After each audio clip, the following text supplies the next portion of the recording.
Não era para ter sido 3 anos no começo. Era só até as costas do meu pai melhorarem, só até a minha mãe conseguir pegar mais alguns turnos de limpeza, só até as coisas se estabilizarem e eu finalmente aceitar aquela oferta em Denver ou talvez até me mudar com a Daniele, como brincávamos enquanto comíamos comida fria no carro. Mas semanas viraram meses, e meses viraram anos. E, de algum jeito, eu ainda estava na mesma cama de solteiro que cresci, trabalhando em tempo integral, pagando um aluguel que não era meu e andando na ponta dos pés pelo quarto da Kendra como se fosse visitante na minha própria casa. Kendra sempre estava focada no futuro. Era isso que todo mundo dizia quando ela ficava fora até tarde ou deixava de ajudar com as compras. Ela tem potencial. E eu, aparentemente, não. Eu era confiável. Aquele que conseguia fazer as coisas funcionarem, aquele que não desmoronaria se pedissem mais. Então, eu dizia sim, de novo e de novo. Eu cobria o aluguel quando as horas da minha mãe eram cortadas. Quando meu pai precisava faltar aos turnos por causa da fisioterapia, eu pagava a conta de aquecimento durante aquele inverno cruel, enquanto o senhorio ameaçava desligar tudo. Eu cancelei uma entrevista de emprego para ficar em casa com meu pai depois da segunda queda dele. Peguei um segundo projeto na firma só para conseguir acompanhar os pagamentos do cartão de crédito. Disse não às férias, pulei aniversários e parei de olhar totalmente os anúncios de estúdios. Mas, ultimamente, o silêncio da casa parecia mais pesado.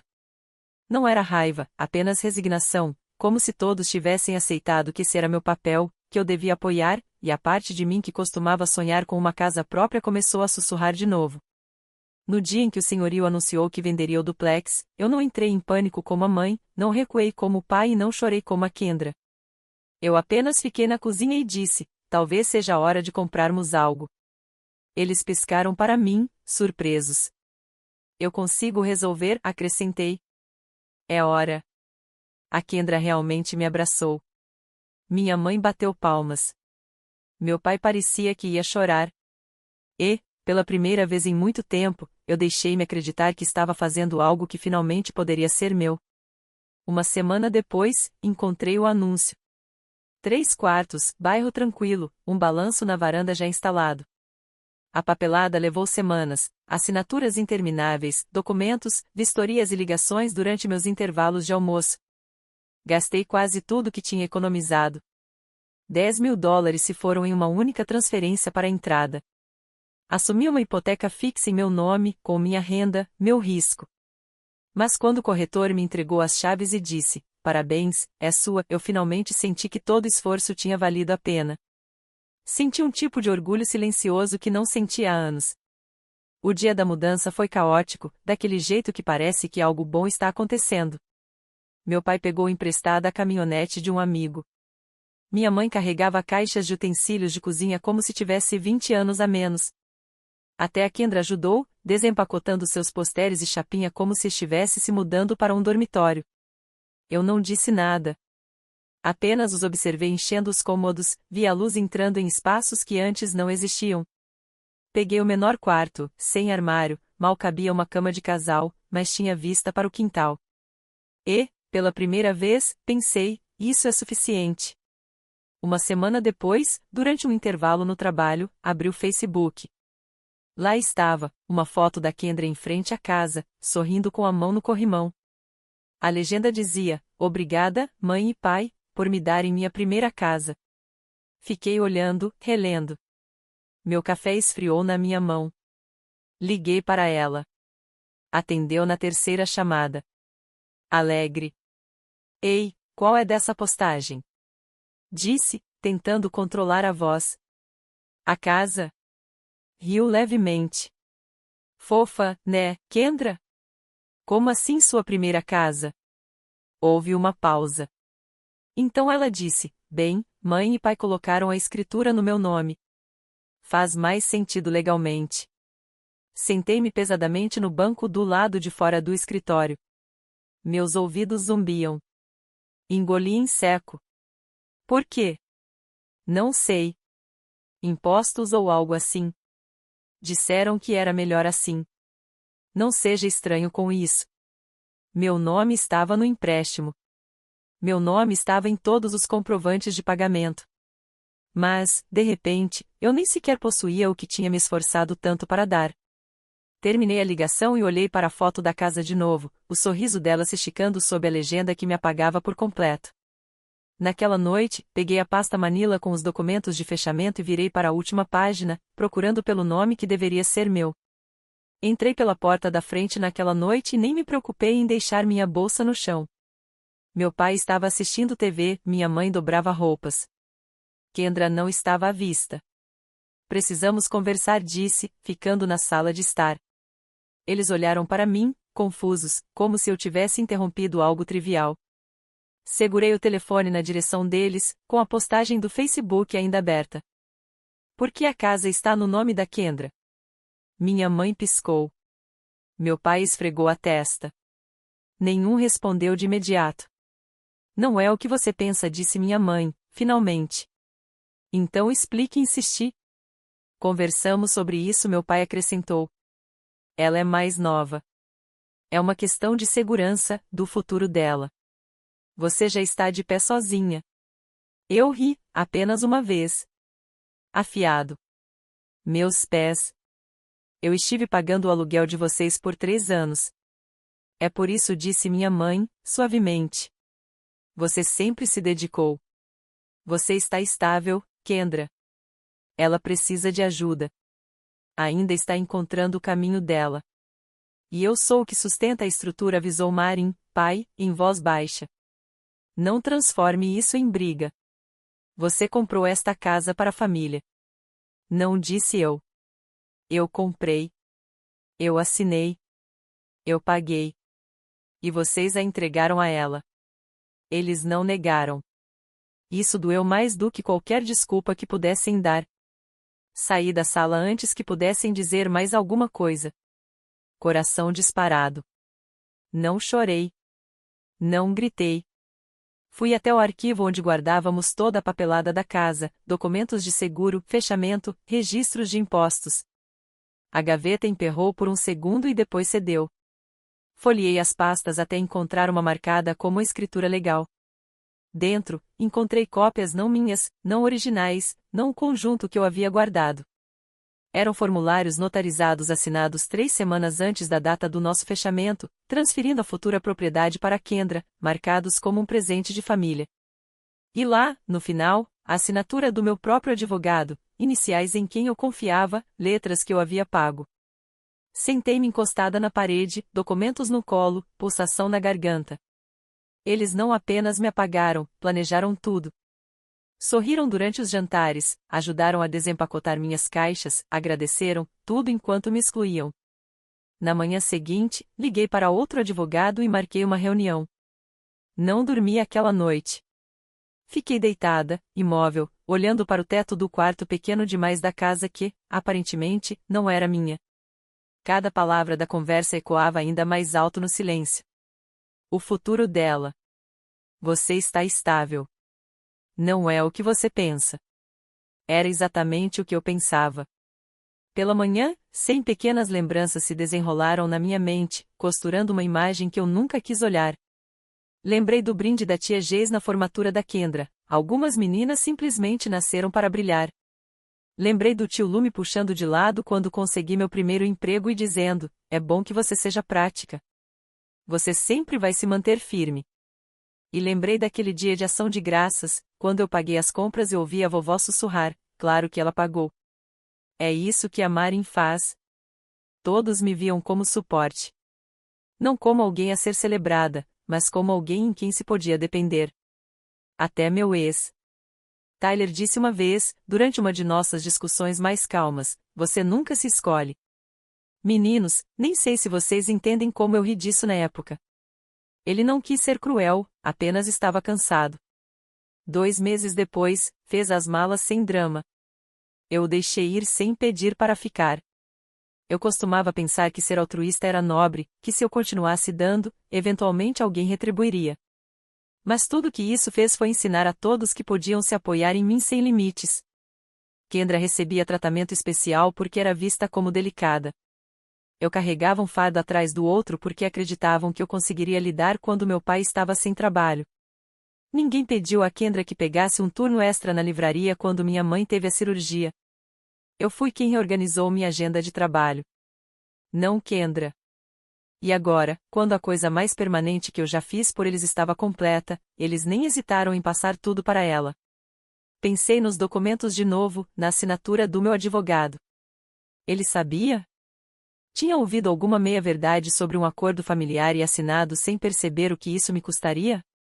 Ou todos haviam decidido que eu seria educada demais, obediente demais para jamais contestar? Olhei para o relógio. Minha reunião com o novo advogado seria em 2 horas. Peguei a pasta de documentos e me levantei. Era hora de parar de segurar algo que nunca foi meu. O escritório do advogado estava silencioso, quase quente demais. Sentei-me em frente a uma mulher chamada Elysium Sharpswit, com olhos afiados. Ela levou seu tempo lendo os documentos que coloquei entre nós, folheando as páginas com dedos calmos e metódicos. Quando finalmente olhou para cima, eu já sabia o que ela diria. Você assinou a hipoteca, disse ela. Você é financeiramente responsável, mas a escritura está no nome da sua irmã. Assenti uma vez. A menos que você consiga provar fraude ou coerção, há poucas chances legais de reivindicar a casa. Mordi o interior da bochecha. Mesmo que eu tenha pago tudo, ela pode alegar que foi um presente. E se seus pais ajudaram a orquestrar a transferência da escritura e não estão contestando, continuou ela. Eu sei, sussurrei. Ela se recostou, pensativa. Mas se foi um presente, Kendra pode ter obrigação fiscal, especialmente se o valor ultrapassar os limites federais. Aquilo chamou minha atenção. Como eu verificaria se ela precisaria declarar um imposto sobre doação dentro do ano? Se não declarasse, poderia haver penalidades, e se ela recebesse outros benefícios financeiros, como adiamento de empréstimos estudantis ou auxílio governamental, isso também poderia ser afetado. Tecnicamente, agora ela possui uma propriedade. Saí do escritório dela com um nó apertado no estômago e outra sensação vibrando por baixo dele. Não esperança, ainda não, mas algo próximo de foco. Em casa, abri meu laptop e comecei a investigar. Levantei os registros escolares da Kendra. Lembrei da papelada do empréstimo estudantil que minha mãe uma vez me pediu para ajudar a preencher no FAFSA. Kendra havia usado nossos pais como co-signatários. Ela tinha mais de 20 mil em empréstimos federais, atualmente em adiamento por dificuldade econômica. Verifiquei o histórico de trabalho dela em seguida. Isso demorou mais. O currículo dela estava no computador da família. Segundo ele, ela trabalhava meio período em uma agência de design, mas algumas pesquisas rápidas revelaram que a agência não a listava como funcionária. Sem post no LinkedIn, sem biografia formal. Liguei para um contato que conhecia e que trabalhava no mesmo prédio. Ela é freelancer, disse ele. Fora dos registros. A empresa evita papelada desse jeito. Perfeito. Depois, conferi os registros do imposto sobre propriedade. O condado não havia recebido nenhuma declaração de presente. Nenhuma inscrição em nome dela para o ano corrente. Eles haviam esquecido o sistema que estavam tentando manipular. Esqueceram que as mesmas regras que eles dobravam poderiam se dobrar contra eles. Fiz uma lista: linha direta do IRS, Departamento de Educação, Secretaria Estadual da Receita, e um portal de envio anônimo para rendimentos subnotificados. Eu não estava incendiando a casa deles. Eu estava deixando o sistema entrar pela porta que eles deixaram aberta. E eu ainda nem tinha batido. Começou com um correio de voz. A voz da Kendra, tensa de pânico, ecoou pelo meu telefone. Ei, você pode me ligar de volta? Eu recebi algo do IRS. Eu não entendo, disse ela. Algo sobre imposto de doação. Só me liga. Ok. Eu não liguei. Alguns dias depois, minha mãe ligou, depois meu pai, e depois os dois juntos. Eles deixaram mensagem atrás de mensagem, algumas implorando, outras frustradas, todas girando em torno do mesmo pedido: ajude sua irmã. Seja a pessoa maior. Isso não deveria ter acontecido. Eles nunca disseram desculpe. Nunca disseram estávamos errados. Sentei-me à minha mesa, deixando cada ligação cair na caixa postal, tomando chá e observando a luz se espalhar pela parede da minha sala de estar. Minha sala de estar. Meu nome no contrato. Minhas chaves no balcão. Minha paz intacta. Eu não devia mais nada a eles. Nem mesmo uma resposta. 2 semanas depois, Kendra apareceu pessoalmente. Ouvi a batida antes de vê-la pelo olho mágico. Máscara borrada, cabelo preso em um coque apertado, segurando um envelope manila como se ele pudesse salvá-la. Abri a porta pela metade. Eu não sabia, disse ela, atropelando as palavras sobre os impostos. Dizem que devo mais de 8.000. Eu não tenho. Eu não falei. Ela olhou para baixo, engolindo em seco, e continuou, e os empréstimos? Eles cancelaram meu adiamento e disseram que eu não era mais elegível. E então a agência me dispensou. Eles estão sendo auditados. Ainda assim, eu não falei. Por favor. Eu sei que você está com raiva, mas eu não quis que isso acontecesse. Eu pensei que a casa era para todos nós. Mamãe e papai disseram que fazia sentido assim. Eu não sabia que ia se tornar isso. Encontrei os olhos dela, mas você postou. Você reivindicou. Você fez dela sua na frente de todos. Eu não pensei, sussurrou ela. Esse é o problema, disse eu. E fechei a porta. Passaram-se mais 3 dias antes de minha mãe ligar de novo. Ela é sua irmã, disse. Está sobrecarregada. Sempre está. E eu sempre a tirei dessa, respondi. E então pausei. Agora ela tem idade suficiente para nadar. Desliguei antes que ela pudesse responder. Na manhã seguinte, uma nova carta chegou. Desta vez endereçada a Kendra, mas entregue na minha caixa de correio. Outra agência. Outra multa. Coloquei-a em um envelope manila, lacrei e deixei na varanda da frente. Naquela noite, dormi sem ranger os dentes. Pela primeira vez em anos, a casa se foi no começo da primavera. Reposição pelo banco, impostos não pagos, inadimplência de empréstimos. O aviso oficial foi colocado na porta no final de março. Eu nunca passei por lá. Não precisava. Já havia parado de vê-la como minha muito antes do governo fazê-lo.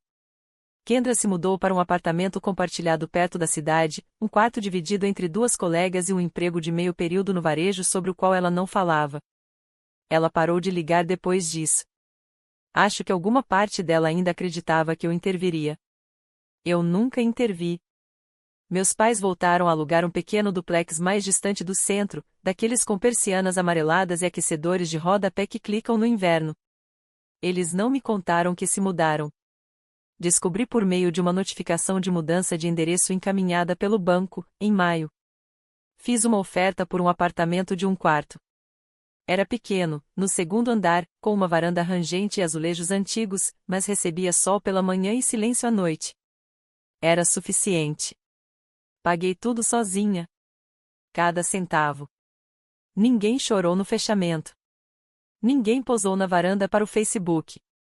Apenas eu, a corretora e o notário. Assinando aquilo que eu havia conquistado, sem permissão de ninguém. Uma semana depois que me mudei, encontrei uma carta na minha caixa de correio. Sem remetente, mas a caligrafia era familiar. Kendra, 5 páginas. Desculpas, explicações, talvez arrependimentos. Ela disse que não entendia o que aquilo significava para mim, que nunca teve a intenção de tirar nada, que gostaria de poder desfazer tudo. Li uma vez, depois dobrei cuidadosamente e coloquei em uma gaveta que raramente abro. Existem algumas coisas às quais você não responde, não porque odeia quem as enviou, mas porque finalmente parou de precisar que enxergassem você claramente. Conheci alguém no outono passado. O nome dele é Mateu. Ele é gentil, calmo. Quando contei o que aconteceu com minha família, ele não ofereceu conselhos. Apenas ouviu e disse: deve ter doído. Ele sabe como perguntar antes de assumir. Sabe como ficar em silêncio quando o silêncio é a resposta. Hoje eu ganho o suficiente, mais do que suficiente, e pela primeira vez em anos. Cada dólar que eu ganho é meu. Cada cômodo que entro é meu. Cada respiração que tomo de manhã não é emprestada. E quando destranco minha porta da frente toda noite, entro em algo que construí, não para mais ninguém, não como presente, mas como prova de que eu nunca pedi demais. 6 meses se passaram. O apartamento ainda cheira levemente a cedro, do móvel que eu mesmo pintei. Mantenho flores frescas na mesa da cozinha, mesmo quando ninguém vem me visitar. Nos sábados, eu faço muffins que nem sempre como. Aos domingos, durmo até mais tarde sem culpa. Mateu aparece com frequência.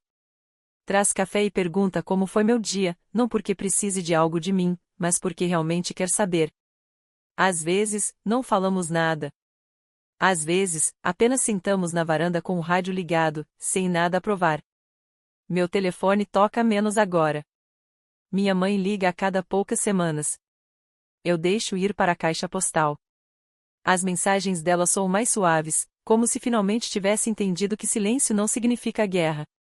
Significa que eu não estou mais disponível para desempenhar o mesmo papel. Ela não disse desculpe. Não exatamente. Mas acho que ela sabe. Kendra não entrou em contato desde a carta. Eu ainda a mantive na mesma gaveta. Não a leio mais.